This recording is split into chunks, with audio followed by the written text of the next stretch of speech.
Bonjour, je suis Julien Didier, président et cofondateur de l'agence D&D. J'ai le plaisir de recevoir aujourd'hui Kevin Bessa de la société OneStock qui va nous parler d'OMS. Bonjour, je suis Kevin Bessa, Head of Channel et Partnership chez OneStock. Très heureux d'être ici aujourd'hui pour vous parler d'OMS et merci beaucoup Julien pour l'invitation. Donc Kevin, peux-tu nous parler de OneStock, son origine et ce que fait la solution aujourd'hui? Ouais, tout à fait. Donc OneStock, c'est une entreprise qui date de 2010 en fait. À l'origine, on s'appelait Devatix et on faisait de la personnalisation de parcours utilisateur et de la performance on-site, donc rien à voir avec l'OMS. On s'est rendu compte que faire de la personnalisation de parcours utilisateur, c'est très bien, mais souvent le souci, c'est qu'on avait des produits qui étaient manquants ou de la rupture de stock.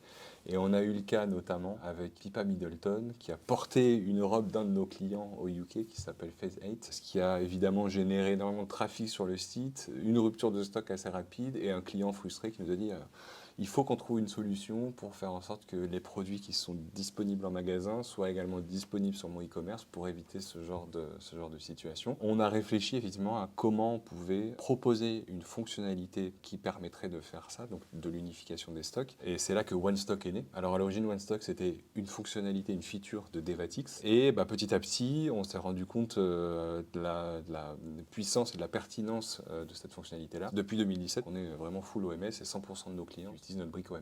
Est-ce que tu peux nous parler des principales missions de OneStock aujourd'hui? Oui, bien sûr. Alors, quand je parle des missions de OneStock, j'aime bien les scinder en deux grandes parties. La première, ça va être l'unification des stocks. Comment je fais en sorte d'avoir un stock qui est unifié.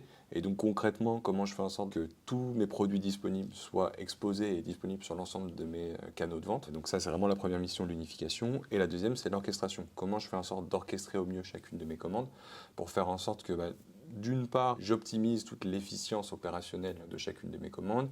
D'autre part, évidemment, je vais diminuer mes délais de livraison et faire en sorte effectivement que la commande arrive dans les meilleurs délais aussi pour le client final. Pour faire ça, on déploie en fait dans les magasins de nos clients un certain nombre de scénarios omnicanaux, parmi lesquels notamment du Ship from Store qui permet d'expédier depuis un magasin par exemple, du Click and Collect Express, de l'Order in Store. Et ça, c'est un point qui est clé, c'est qu'une des missions, c'est vraiment de faire en sorte que au final, il y ait toujours un produit qui soit disponible au bout du parcours d'achat du client, que ce soit en ligne ou alors en magasin. Je cherche un produit, il n'est pas disponible. On a une solution, on va pouvoir aller chercher le produit ailleurs. Donc typiquement pour éviter l'effet ultra déceptif pour un client en termes d'expérience de ne pas pouvoir avoir son produit disponible quand il souhaite l'acheter. Complètement. Et c'est le cas notamment en ligne, comme je disais, mais également en magasin. Et là, l'enjeu, c'est aussi pour un retailer de sécuriser entre guillemets une vente. Une autre fonctionnalité qu'on propose, c'est ce qu'on appelle la delivery promise. Comme on est au cœur de l'écosystème e-commerce, qu'on communique avec le RP, un WMS, les channels front, potentiellement le POS, etc. On a tout un ensemble de données qui nous permettent aussi de calculer une promesse de livraison qui va être la plus fiable possible, le plus tôt possible dans le parcours d'achat. Et un peu à la façon d'un Amazon, de permettre à nos clients d'être un peu maîtres du temps, de contrôler aussi mieux le temps et les délais de livraison de leurs produits. Donc là, on parle un petit peu d'Amazon Prime et de ce que permet Amazon aujourd'hui d'avoir un produit livré ultra rapidement et surtout une visibilité sur la disponibilité du produit et de sa livraison chez toi. Ouais, complètement. C'est un des enjeux aujourd'hui dans le e-com. Il y a aussi la capacité à savoir quand est-ce que je vais être livré. Et c'est effectivement ce que réussit très bien Amazon avec Amazon Prime, de se dire, voilà, j'ai une vision qui est hyper claire sur le délai de livraison, la date et l'heure de livraison, et donc je peux anticiper au mieux ma livraison. Et ça, effectivement, voilà, c'est un des enjeux et une des missions aussi de l'OMS, d'être en mesure de contrôler un petit peu le temps comme ça. Ouais. Très clair, merci. Comment OneStock permet de faciliter la gestion des retours pour les retailers aujourd'hui? Avec OneStock, on est en mesure de déployer un certain nombre de scénarios omnicanaux en point de vente. Donc, on le fait via des interfaces qu'on va pouvoir déployer dans les magasins. Avec ces interfaces, les magasins sont également en mesure de traiter, de gérer des retours. Donc, c'est-à-dire, on prend un exemple, un scénario. Plutôt que de rentrer dans un process de retour qui peut être un peu long et fastidieux, si j'ai un magasin à proximité, je vais pouvoir me rendre dans le magasin avec mon produit. Et donc là, effectivement, le vendeur va pouvoir me retrouver avec un nom, un numéro de commande et être en mesure finalement de gérer, de traiter mon retour. Donc là, évidemment, ce qui va être intéressant pour le client, c'est l'expérience omnicanal. On me connaît, on sait qui je suis, j'ai acheté mon produit, je vais pouvoir le ramener directement dans le magasin. Ce qui est intéressant aussi pour le retailer, c'est que le produit, il est à nouveau disponible à la vente directement. Si le produit, effectivement, le magasin peut valider la qualité, enfin que le produit n'est pas détérioré, etc. Et inversement, on parlait aussi d'order in store tout à l'heure. Je suis un magasin, je cherche un produit, il n'est pas disponible. En tant que vendeur, je vais pouvoir aller chercher si le produit est disponible ailleurs, est-ce qu'il est disponible dans un autre magasin, est-ce qu'il est disponible dans l'entrepôt central, commander le produit ou le réserver ou faire un click and collect unifié, donc faire venir le produit et dire écoutez monsieur, je ne l'ai pas aujourd'hui, mais par contre vous pouvez passer demain, il sera disponible et là on fait une commande click and collect, le produit est payé et du coup j'évite de laisser partir entre guillemets le client sans produit et donc potentiellement de perdre un client qui peut aller chez un concurrent quoi, clairement.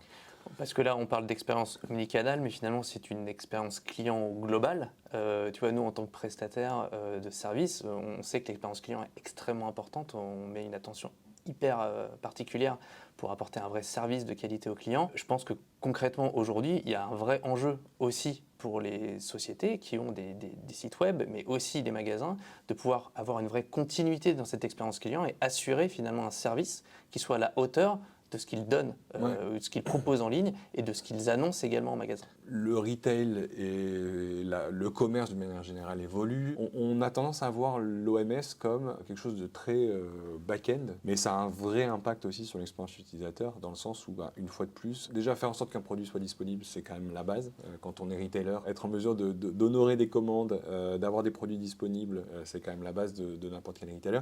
Et d'autre part, parce qu'on propose aussi des nouveaux modes de livraison et on propose cette expérience omnicanal où je me sers du magasin et donc effectivement on lie concrètement le e-commerce avec le magasin.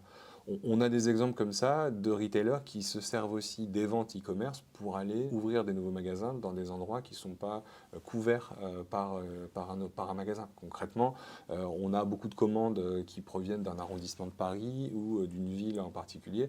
Tiens, il y a peut-être là un besoin d'aller ouvrir un magasin et donc je me sers de cette donnée-là pour aller ouvrir un nouveau magasin. Et ce qu'on voit généralement dans ces cas-là, c'est que quand un magasin ouvre dans un quartier, ça génère aussi plus de trafic sur le site e-commerce parce que, comme on le disait, le client aujourd'hui, c'est plus un client qui est que retail ou qui est que e-commerce. Il fait ses devoirs en amont. Il va sur un site e-commerce. Tiens, j'ai un nouveau magasin qui a ouvert. Je vais aller voir ce qu'il propose. Est-ce que les produits sont disponibles? Potentiellement, je réserve mon produit ou je le prends en click and collect. Et donc voilà, on est vraiment dans une logique d'expérience qui est entièrement unifiée. Et oui, clairement, le sujet, c'est donc pas que de la logistique, c'est aussi beaucoup d'expérience utilisateur, clairement. Et on peut parler aussi d'une évolution finalement des clients, des retailers, mais surtout de leur maturité. Ouais. Parce qu'avant, quand on parlait d'expérience client, nous on le voyait, tu vois, en tant qu'agence, on travaillait surtout la partie UX de la plateforme web. Mais finalement, cette expérience, on la déporte et on va décloisonner, comme tu le disais, l'expérience digitale de l'expérience physique.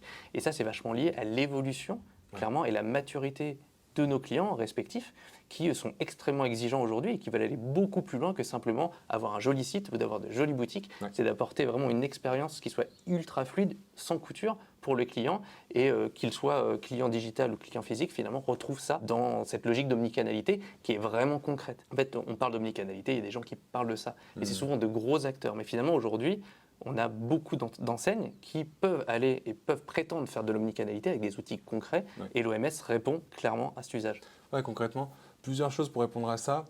Première chose, c'est que le marché est plus mature d'une manière générale. Aujourd'hui, on est sur un marché qui est beaucoup plus concurrentiel. Pour continuer à se démarquer, il faut aller plus loin. Deuxième chose, évidemment, la maturité de l'utilisateur, développement de nouvelles technologies, etc. Et troisième chose, et c'est un point qui est important, je pense, c'est qu'on a eu tendance à se dire pendant un moment, et notamment je pense pendant le Covid, ok, le retail c'est mort, c'est fini, maintenant on fait des gros investissements dans le e-com, etc. Mais une fois de plus, il faut sortir un peu de cette dichotomie-là. Aujourd'hui, on a des sources des études comme Statista par exemple qui disent qu'en 2026, on aura encore 76% des ventes du commerce au sens large qui seront processées en magasin. Il faut au contraire plus voir le magasin comme un asset que les retailers ont aujourd'hui versus des pure players. Et d'ailleurs, ce qui est intéressant, c'est que on voit que les DNVB deviennent des ONVB et que quelque part, avant le tout e-commerce, c'était un accélérateur et que rapidement, on s'est rendu compte que non, l'expérience client, c'est pas que le e-commerce ou c'est pas que le magasin, c'est le meilleur des deux mondes. Et donc, effectivement, voilà, l'OMS, il vient unifier ce monde-là, enfin, ces deux mondes-là. Ouais. Concrètement, à quel moment un retailer doit initier un projet OMS? Quelle est la manière finalement de l'adresser? Quelles sont les étapes un petit peu clés? Et en quoi OneStock répond aux besoins de ces retailers qui souhaitent avoir un OMS de qualité et innovant pour leur entreprise? Alors, bonne question. Je vais essayer de répondre par étapes. Premièrement, je pense qu'il y a un élément qui est clé, c'est sur, on va dire, la différenciation de OneStock aujourd'hui par rapport à nos concurrents. Et je pense que de ça découlera la réponse à tes autres points. Chez OneStock, on a essayé de construire un OMS qui soit le plus possible no-code/low-code. L'enjeu là, c'est d'avoir un time to money qui va être plus rapide. Et notre objectif, c'est vraiment de faire en sorte que la solution, elle soit rapide à implémenter. Ceci étant dit, aujourd'hui, on travaille avec différentes typologies d'entreprises. Et donc, j'ai envie de dire que la façon d'implémenter, ça va dépendre aussi de ça. On va dire qu'on a 3 grands sales play aujourd'hui sur lesquels on s'appuie. Le premier, c'est dans une logique de replatforming. Je me pose des questions sur mon écosystème, notamment e-commerce, clairement, parce qu'on est quand même étroitement liés. La deuxième chose, et c'est quelque chose qu'on voit de plus en plus, j'ai une stack e-commerce qui est scalée, mais potentiellement, j'ai pas forcément envie de replatformer, mais je me dis que j'ai besoin d'ajouter des nouvelles briques, d'optimiser et de tirer le meilleur de ce que j'ai, de l'existant. Donc à ce moment-là, effectivement, l'OMS va pouvoir venir ajouter justement ce maillon manquant entre le online et le offline, et donc permettre de proposer une expérience omnicanal au client final. Donc ça, c'est le deuxième sales play. Le troisième étant, et c'est assez nouveau ça de notre côté, mais le B2B. Il y a un vrai aussi enjeu aujourd'hui de retailers B2B qui ont une volonté de faire du D2C. On a notamment parmi nos clients des coopératives agricoles, des sociétés qui font de la pièce automobile. Et donc, c'est des contextes et des clients pour lesquels il y a aussi des enjeux de disponibilité des stocks, d'unification des stocks, de délais de livraison qui vont être clés. Après, pour répondre sur quand, une fois de plus, j'ai envie de dire le plus tôt possible. Mais le moment, effectivement, où on se pose la question de replatformer, ça peut être un bon déclencheur, ou le moment où on se dit, comment je peux aller plus loin dans ma stratégie omnicanal. Et évidemment, après, le plus tôt est le mieux parce que, comme je disais, on est vraiment au cœur de l'écosystème. On communique avec la brique e-commerce, on communique avec les channels front, avec le POS, avec le RP, avec le PIM parfois, avec le DAM, avec le middle layer quand il y en a un. Donc voilà, il y a quand même tout un ensemble de briques avec lesquelles on est interconnecté qui sont clés et qui vont aussi impacter la façon dont on vient implémenter un projet OMS. Donc la façon dont on implémente une solution comme OneStock, donc nous aujourd'hui on fait partie de ce qu'on appelle la MAC Alliance, ce qui fait que la solution elle est vraiment basée sur des principes de microservices, API first, cloud native et headless. Connecter OneStock, c'est faire communiquer des API. C'est assez facile. Ce qui va être un peu plus long et complexe, c'est vraiment de définir l'écosystème. Donc tous les ateliers, tout le temps qu'il va y avoir en amont. Et c'est tout le rôle d'un intégrateur aussi comme DND, d'être en mesure de faire ce travail-là avec le client, de l'accompagner avec une vision globale de l'écosystème e-commerce et de faire aussi ce travail de conseil et de change pour venir insuffler justement cette stratégie omnicanal chez le client final. Tout à fait, en fait, c'est exactement ce qu'on fait aujourd'hui avec les clients, c'est qu'on vient les accompagner dans ces phases de réflexion. Je veux faire l'omnicanalité, comment je le fais? On vient faire ces ateliers, on vient les accompagner sur l'élaboration de leurs besoins, comprendre leur organisation.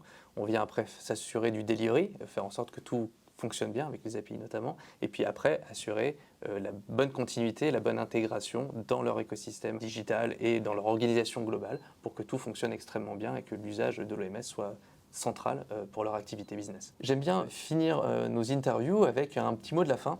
En l'occurrence, moi je suis extrêmement fier aujourd'hui d'être officiellement partenaire de OneStock, point qui est extrêmement essentiel pour nous parce qu'on vient capitaliser sur des solutions qu'on vient identifier, tester, challenger, auditer.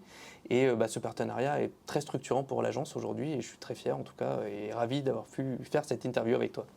Écoute, très heureux aussi de vous compter parmi nos partenaires. Nos partenaires intégrateurs, ils sont clés. On a besoin de leur vision du marché, de leur capacité à accompagner nos clients. On sait que on a un niveau de maturité sur le marché qui est peut-être, en tout cas chez les retailers qui est peut-être moins élevé dans l'omnicanal et dans l'OMS que sur le e-commerce. Je pense que plus personne ne remet en question aujourd'hui le fait que le e-commerce est important. Par contre, effectivement, on a besoin de partenaires comme D&D sur tout ce travail d'accompagnement et de conseil. Et surtout, notre volonté, c'est vraiment de pouvoir capitaliser sur des experts, notamment d'Adobe et de Shopify et de Commercetool, pour ne citer que les principaux. Et donc, on est content que vous cochiez aussi ces cases-là. Et donc, longue vie à ce partenariat. Très heureux de vous compter parmi nos partenaires aussi. Plaisir partagé.